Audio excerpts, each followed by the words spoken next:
नमस्कार, जय जोहार। बहुत स्वागत है आपका आईएनडी गुहार छत्तीसगढ़ में। और आज हम यही चर्चा करने वाले हैं कि जिस प्रदेश में कोयले का भंडार भरपूर है, तो फिर क्यों यहां पर कोयला आधारित उद्योग बंद होने की कगार पर हैं? ऐसा हम नहीं कह रहे, प्रदेश के स्पंज आयरन उद्योग से जुड़े हुए लोग बता रहे हैं। और अब इस उद्योग से जुड़े हुए लोग आर पार की लड़ाई के मूड में हैं। किससे? कोल इंडिया से। कोल इंडिया द्वारा दरअसल लिंकेज आगे नहीं बढ़ाए जाने पर स्पंज आयरन एसोसिएशन ने हजारों श्रमिकों के साथ एसईसीएल दफ्तर घेराव करने की रणनीति बनाई है। इधर राज्य सरकार ने भी निजी उद्योगों को कोयला नहीं मिलने पर केंद्र सरकार को जिम्मेदार ठहराया है। तो हम भी यही सवाल करेंगे कि भंडार भरपूर लेकिन फिर भी क्यों मजबूर?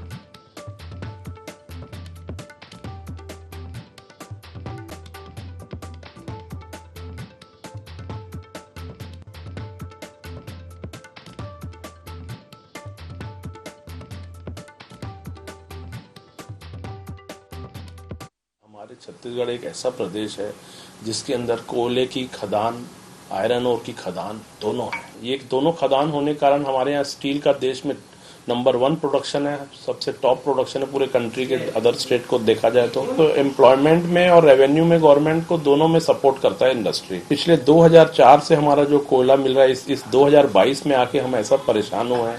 हमें इस साल कोयले की इतनी तकलीफ देखी हमने जितनी आज तक नहीं देखी। जो लिंकेज एग्रीमेंट जो 2017 में हुआ है, 2022 तक वो लैप्स हो गया है, मार्च 2022। हमारी सिर्फ एक ही मांग है कि ये एग्रीमेंट को अगले 5 साल के लिए रिन्यू किया जाए। हमारे उद्योगों को माल मिलना चाहिए, क्योंकि यही खदानों को देखते हुए हमारे उद्योग लगे हैं। सन ऑफ सॉइल का एक लॉ है कि जिस प्रदेश या जिस प्रदेश में खदानें हैं तो उस स्टेट को प्राथमिकता मिलनी चाहिए। उसको हमारा उद्योग लगे ही उसी कारण है, हमारे को पहले प्राथमिकता दी जानी चाहिए। सवाल इस बात का नहीं है कि केवल छत्तीसगढ़ के उद्योग बंद हो रहे हैं। केंद्र सरकार की नीतियां इसके लिए जिम्मेदार हैं।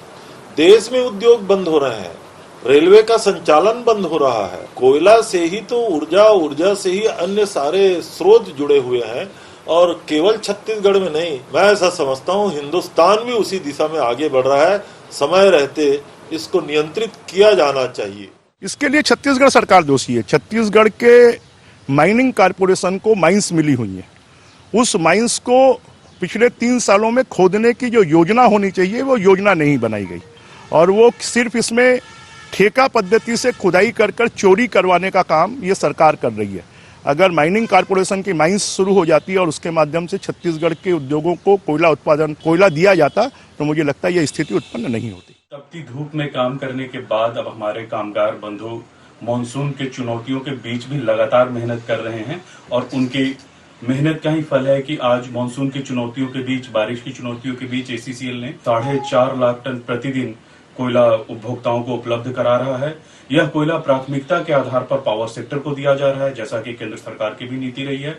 और कुछ दिनों पहले माननीय कोयला मंत्री जी ने भी इस बात को स्पष्ट किया। देश की जो अपेक्षाएं हैं एसईसीएल से, उसको मीट करने में, उसको पूरा करने के लिए पूरी टीम एसईसीएल की निरंतर मेहनत कर रही है। कोल इंडिया ने इंपोर्ट करने का कोयला टेंडर भी निकाला है। हमें आशा है कि आने वाले दिनों में इसमें सकारात्मक सुधार आएगा, बेहतर बदलाव आएगा, और हम सबकी अपेक्षाओं के अनुरूप कोयला दे सकेंगे।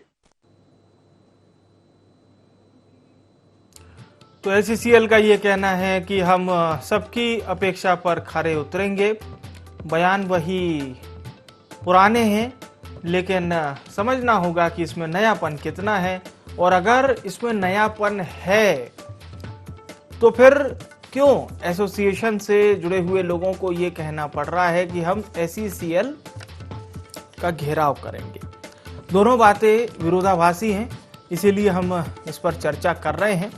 एसोसिएशन एक और अनुबंध को 5 साल तक बढ़ाने की मांग कर रहा है, लेकिन एसईसीएल ने केंद्र सरकार के नियमों का हवाला दिया और ये बताया कि हम किसी भी तरह से अवधि को आगे नहीं बढ़ाएंगे, इस लिंकेज को आगे नहीं बढ़ाएंगे।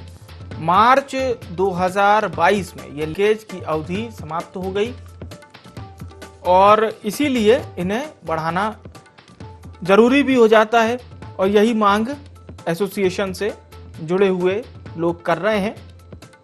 और हम भी यही सवाल कर रहे हैं कि जब कोयले की डिमांड जिस तरह की है और उपलब्धता जिस तरह की है, उसमें आखिर सामंजस्य क्यों नहीं हो पा रहा है? भंडार भरपूर, लेकिन फिर मजबूरी आखिर किस बात की है?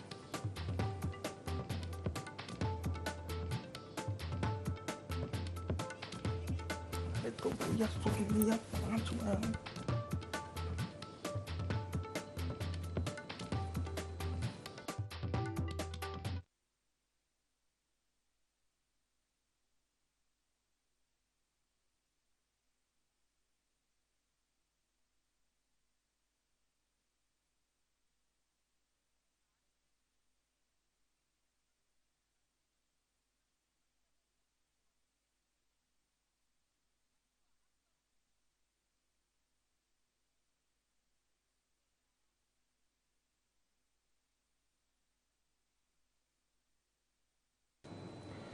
तो इस पर हम चर्चा करेंगे।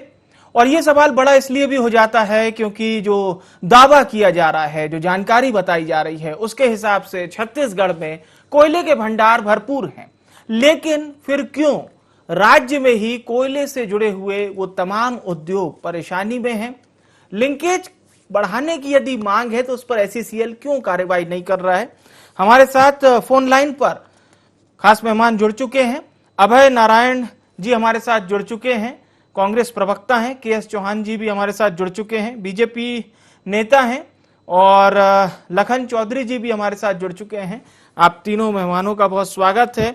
अभय नारायण जी, अगर एसईसीएल ने इसे मना किया है, लिंकेज को आगे नहीं कर रहा है, तो फिर भूपेश बघेल सरकार के पास वो कौन से उपाय हैं जिससे वो एसईसीएल को अनुरोध कर सकते हैं, इस बात को लेकर बता भी सकते हैं कि आप कम से कम राज्य के जो उद्योग धंधे से जुड़े हुए लोग हैं उनके हित के बारे में सोचें?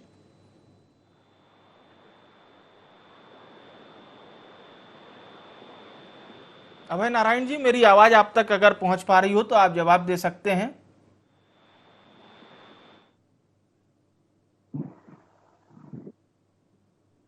चलिए, अभय नारायण जी तक लगता है हमारा संपर्क नहीं हो पा रहा है। अब हम रुख करते हैं केएस चौहान जी का। केएस चौहान जी, ये बताइए कि यदि ये उद्योग कोयले से जुड़े हुए, एसईसीएल इनकी बात नहीं मान रहा है, ऐसे में विपक्ष का क्या दायित्व है, ये जरूर मैं आपसे जानना चाहूंगा। केएस चौहान जी। देखिए, विपक्ष हमेशा जनता के साथ जुड़ा हुआ रहना चाहिए, जनता की आवाज उठानी चाहिए। और अगर उद्योग अगर बंद होते हैं तो उसका डायरेक्ट असर जनता के ऊपर पड़ता है, क्योंकि रोजगार कम होता है। और अभी ये जो मामला है पूरा, ये जो 5 साल का जो अनुबंध बंद हो रहा था, उसको अगर राज्य सरकार संवेदनशील होती तो उसको पहले से ही स्टॉक में रखना चाहिए था कि हम आपूर्ति कर सकें। मेन बात। और दूसरी बात, उनको पहले से इंतजाम करना चाहिए था। क्या उनको मालूम नहीं है कि अनुबंध बंद हो रहा है? केंद्र सरकार के नियमों का हवाला दे रहा है केएस चौहान जी। यहाँ मैं ये बात भी क्लियर कर दूं ताकि चर्चा में ये जरूर शामिल रहे कि हम लोग जो विषय पर बात कर रहे हैं। केएस चौहान साहब बोलिए। जी, मैं ये बोल रहा हूं, जो केंद्र सरकार है, आप अगर एसईसीएल के पास आप अगर जाएंगे अचानक, आप अचानक जाके बोलेंगे कि हमारे को ये आपूर्ति चाहिए, तो एसईसीएल कैसे होगा? एकदम अचानक कैसे करेगा? हाँ, वो थोड़ा बहुत एडजस्टमेंट कर सकते हैं, लेकिन एकदम अचानक से कैसे करेंगे? राज्य सरकार को सबसे पहली बात ये है कि उसको पहले से इंतजाम करके रखना चाहिए था कि मेरे उद्योग, जो कि 135 उद्योग जो सिर्फ कोल के ऊपर डिपेंड है, उसको हम संभाल सकें, उसको आपूर्ति कर सकें। पूरा ठीकरा, अपनी लापरवाही का ठीकरा इन्होंने केंद्र सरकार के ऊपर फोड़ दिया। अब अचानक आप जाएंगे, किसकी लापरवाही है? चालू हो गई है। लापरवाही किसकी है केएस चौहान जी? राज्य सरकार की है। अच्छा, राज्य सरकार की है। क्यों? क्योंकि उसने पहले से स्टॉक महत्वपूर्ण, चूंकि बिल्कुल महत्वपूर्ण बात आपने कही है, क्विक हम आंसर लेते। अभय नारायण जी, ये लापरवाही आपकी सरकार की, अगर हम केएस चौहान जी और भारतीय जनता पार्टी की बात मानते हैं तो। लेकिन मैं सर एक सवाल जरूर पूछूंगा, ये जो उद्योग करने वाले लोग हैं वो तो कह रहे हैं कि हम SECL का घेराव करेंगे। ऐसे में कांग्रेस का और सरकार का प्लेटफॉर्म क्या रहेगा? आप लोग किस तरह से, किसके पक्ष में रहेंगे? जी अभय नारायण जी। देखिए, लगातार जिस दिन से कोयला संकट खड़ा किया गया है, लगातार छत्तीसगढ़ के मुख्यमंत्री माननीय भूपेश बघेल ये बात कह रहे हैं कि केंद्र सरकार को अगर सरकार चलाना नहीं आ रहा है तो अनुभवी लोगों का सहारा ले। न ये ट्रेन चला पा रहे हैं, न ये BSNL चला पा रहे हैं, न ये प्लेन चला पा रहे हैं। हाँ। और अब तो बिजली के घर के लिए कोयला सप्लाई का काम भी ये नहीं कर पा रहे हैं। हाँ। और KS चौहान जी जो बार बार राज्य सरकार कर रहे हैं, तो राज्य सरकार को जो हमारे मुखिया हैं हाँ। भूपेश बघेल जी, उनको प्रधानमंत्री बना देना चाहिए, ये स्वीकार कर लें। हाँ। राज्य सरकार का कोयला से कोई संबंध नहीं है। SECL और पूरे कोल का उत्पादन पूरे देश में केंद्र के अधीन है। केंद्र की रत्न कंपनी है SECL। तो कोयले को कृत्रिम संकट खड़ा करके कालरियों को राज्य सरकार का कोई इन्वॉल्वमेंट नहीं है अभय नारायण जी, आप ऐसा कह रहे हैं कोयले पर?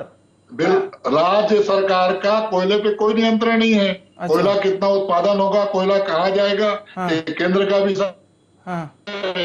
अच्छा, मैं जी आप अभय नारायण जी आप वरिष्ठ नेता हैं कांग्रेस के, और इसीलिए मैं एक सवाल और आपसे पूछना चाह रहा हूं इसी विषय पर कि क्या छत्तीसगढ़ में जितना भी कोयले की संपदा है उस पर राज्य सरकार का कोई भी वो नहीं, अधिकार नहीं है? मैं पूरे छत्तीसगढ़ की बात कर रहा हूं। कोयला खनन कहाँ होगा इसका अनुमति भी केंद्र सरकार देता है। कोयला कंपनियां जो SECL केंद्र के अधीन है, जो उत्पादन का कार्य करती है, राज्य सरकार के नियमों में जो उसकी रॉयल्टी मिलनी है वो राज्य सरकार को आती है जी। और राज्य सरकार हमारा महत्व एक मिनट KS चौहान साहब बहुत महत्वपूर्ण बात हो रही है जी, आप भी बोलिएगा सर, अपनी पूरी बात बोलिएगा अभय नारायण जी। और छत्तीसगढ़ का महत्व इसलिए है जी कि छत्तीसगढ़ पूरे देश में वो राज्य सर्वाधिक कोयला उत्पादन करता है, ठीक है, झारखंड के बाद। हाँ।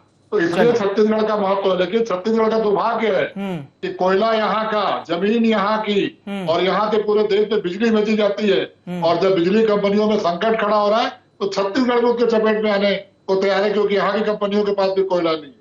कोयला की DO SECL से इश्यू होते हैं, सर्वाधिक अधिकार प्राप्त केंद्र के हैं। और दूसरी महत्वपूर्ण बात मैं कहूंगा, छत्तीसगढ़ के लोगों ने 2 फैसला किया था। अगर राज्य सरकार में हमको बैठाया था, कांग्रेस को बैठाया था, भूपेश बघेल को मुख्यमंत्री बनाया, तो केंद्र में 9 सांसद दिए 11 में से। वो 9 सांसद कहाँ है? ना आज कोयले पे बात कर रहे हैं, ना रेल पे बात कर रहे हैं, ना आज बिजली पे बात कर रहे हैं, ना GST पे बात कर रहे हैं। वो 9 के सांसद कहाँ है? और ये केवल और केवल इन कंपनियों को बंद करने की साजिश है। कालरी बंद करो, उत्पादन का संकट दिखाओ, विदेश से कोयला मंगवाओ, और बाद में इन कालरियों को अडानी और अंबानी को सौंप दो। ठीक है, ये रास्ते बनाए जा रहे हैं। चलिए, हमारे मुख्यमंत्री पत्र लिख के मांग करते हैं कि कोयले के संकट से हम जूझ रहे हैं। हमारे मुख्यमंत्री रेल के लिए पत्र लिखते हैं।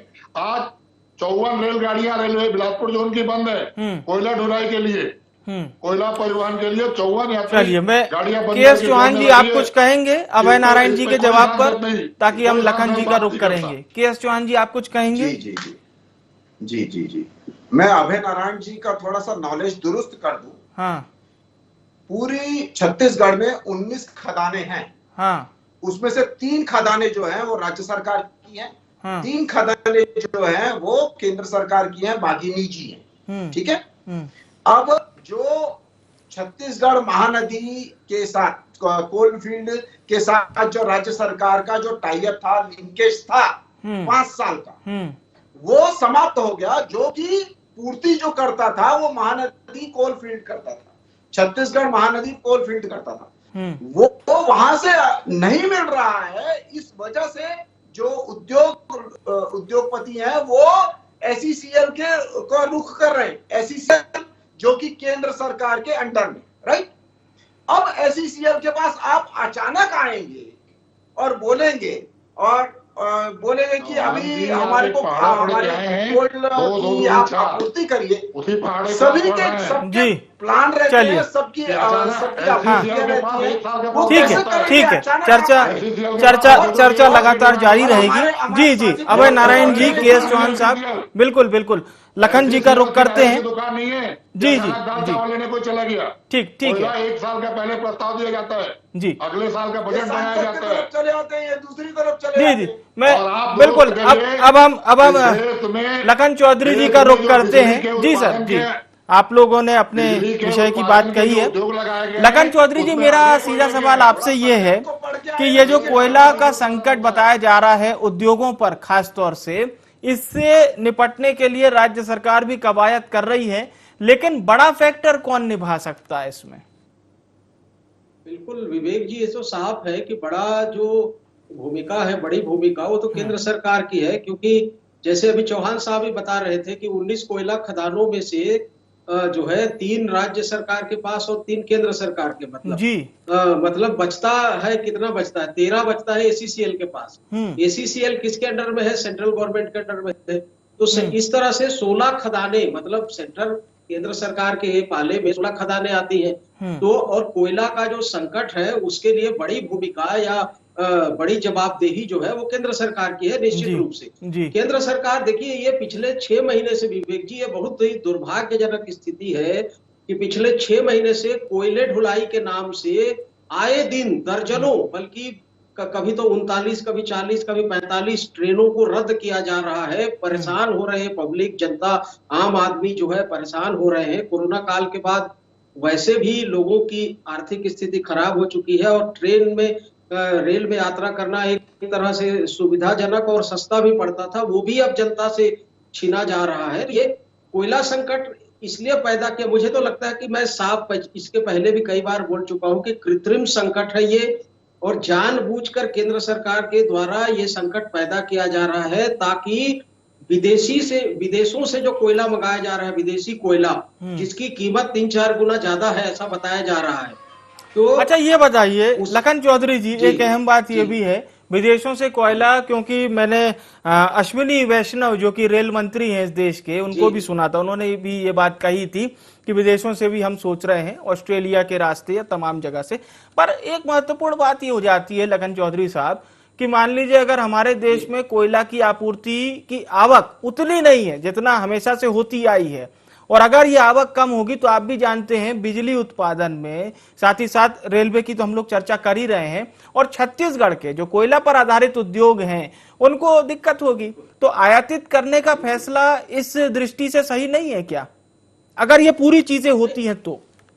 नहीं सर, आपकी बात बिल्कुल सही है, आयात करना चाहिए। जब हमारे यहाँ सप्लाई कम है तो आयात, लेकिन दिक्कत क्या है कि ये जो खनन को बाधित किया जा रहा है ना, हमारे यहाँ जितनी डिमांड है, जो जरूरत है, वो जरूरत का कोयला हमारे यहाँ पर्याप्त मात्रा में है। छत्तीसगढ़ में, झारखंड में जो है पर्याप्त मात्रा में, उड़ीसा में कोयले के भंडार है।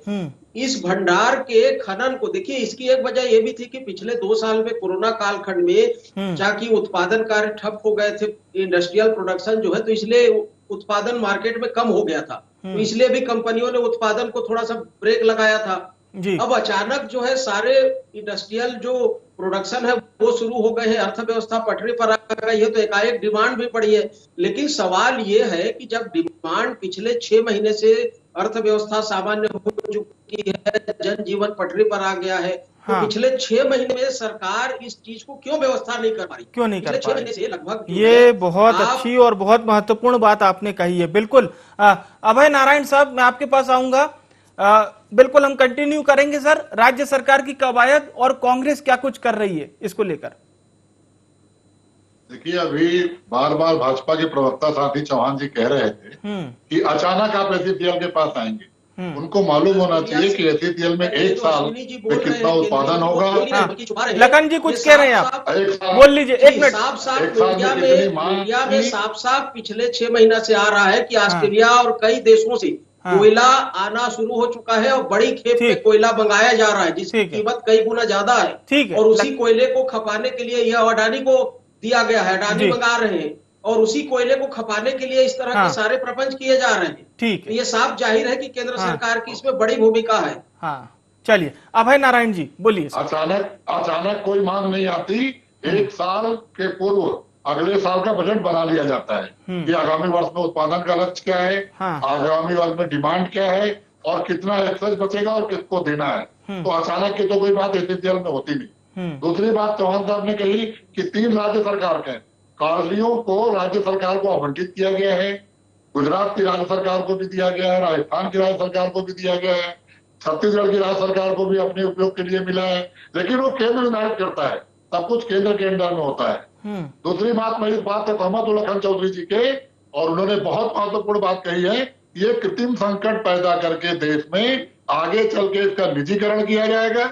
विदेशों से इनके जो फेवरेट उद्योगपति है, जिन हम दो और हमारे दो की सरकार, 2 लोग सरकार चलाते हैं, 2 लोग सरकार चलवाते हैं, तो अडानी और अंबानी चलवाने वाले लोग हैं, उनके लिए रास्ता तैयार हो रहा है।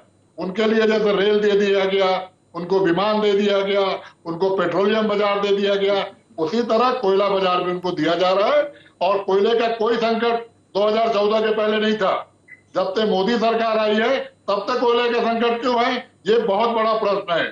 2014 तक मीडिया हाउस या कोई पत्रकार साथी कह दे कि कभी कोयले की बात होती थी। 50 साल के कोयले का स्टॉक हमारे पास है, लेकिन इन्होंने कृत्रिम संकट पैदा करके और ये रास्ता बना रहे हैं कि कैसे निजीकरण हो जाए, कैसे विदेशों से हम कोयला मंगाएं और अपने साथियों की मदद करें। जी अभय नारायण जी, बिल्कुल बिल्कुल। 2024 के चुनाव का खर्चा कौन देगा? 2024 चुनाव कौन लड़वाएगा? के.एस. चौहान जी, ये कृत्रिम संकट है, इसे इसलिए पैदा किया जा रहा है ताकि कुछ उद्योगपतियों को फायदा पहुंचाया जा सके, क्या ये सही है के.एस. चौहान जी? जी जी जी, जैसा कि हमारे साथी प्रवक्ता नारायण जी बोल रहे थे कि अडानी अंबानी को दिया है, तो एनओसी किसने दी? एनओसी किसने दी? आवंटन किया केंद्र सरकार ने, एनओसी आपने दी। मंजूरी मेरी बात पूरी होने दीजिए। ठीक है ठीक है, अभय जी सुन लेते हैं के.एस. चौहान जी को। अभय जी प्लीज, हाँ बोलिए बोलिए। तो एनओसी किसने दी? उसमें कड़िका होती है कि अगर आप उचित समझें, ये एनओसी में वो कड़िका होती है कि अगर आप उचित समझे तो आप आवंटन कर दीजिए। आपने उचित समझा, आपने अडानी को आवंटन कर दिया, ठीक है। अब दूसरी बात में आ जाते हैं हम लोग कि ये कमी क्यों हो रही है। तो पहले जो हमारे पास जो 70% जो कोयला था, जो जलाने और उद्योगों के लिए लगता था, वो 70% कोयला इंडोनेशिया और चाइना से आता था। अब कोरोना के बाद चाइना ने तो मना कर दिया, लेकिन इंडोनेशिया ने $60 प्रति टन से लेकर $200 प्रति टन के रेट बढ़ा दिए, जिससे कि स्पॉन्ज आयरन जो है, जो पावर प्लांट है, वो उसको उनको परवड़ नहीं रहा है, उनको वायबल नहीं हो रहा है। इस वजह से उन्होंने बहुत सारे पावर प्लांट बंद हो गए। अब मैं आ जाता हूं कि ये क्यों कमी है, क्यों कमी है, मैंने आपको बता दिया। ठीक है संक्षिप्त में चौहान साहब, में कमी है, और पूरे ऑल ओवर इंडिया में क्या, पूरे ऑल ओवर वर्ल्ड में कमी है। बहुत खुशकिस्मत है हम लोग कि जो पिछले साल हमारी जो उत्पादन है पहले से वो 13% बढ़ा हुआ, उसके बावजूद भी ये हुआ। लेकिन अभी मैं बता देता हूं कि खपत कहां हुई है। तो 2 करोड़ कनेक्शन, 2 करोड़ कनेक्शन पिछले 2 साल में पूरे ऑल ओवर इंडिया में दिए गए हैं। और कोरोना के बाद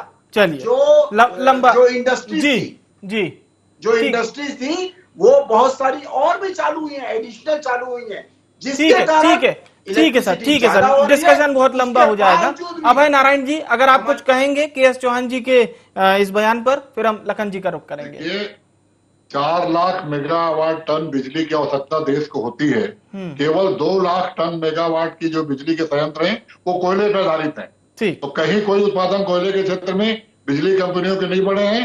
गैर कोयला से चलने वाले हमारे चाहे सौर ठीक ऊर्जा से हो, चलिए। अन्य माध्यमों से हो, आपने भी ऐसा प्रयास जी मनमोहन सिंह सरकार ने भी किया था ठीक और ठीक वर्तमान ठीक सरकार भी कर रही है। ठीक है। तो कोयले का लखन चौधरी संकट जी नहीं है, एक संक्षिप्त कोयले का प्रतिक्रिया संकट खड़ा किया जा रहा आपकी। है। लखन चौधरी जी नहीं होती है उसमें, ठीक है इसमें चौहान किसी साहब। खर्च नहीं होती है। लखन चौधरी जी ये बहुत- संक्षिप्त प्रतिक्रिया। विवेक जी, बहुत दुर्भाग्यपूर्ण है। देखिए सैकड़ों उद्योग धंधे यदि स्पंज आयरन के यदि बंद होंगे, छत्तीसगढ़ में इतना बड़ा इसका जो है चौहान जी सुन लीजिए पोटेंशियल है।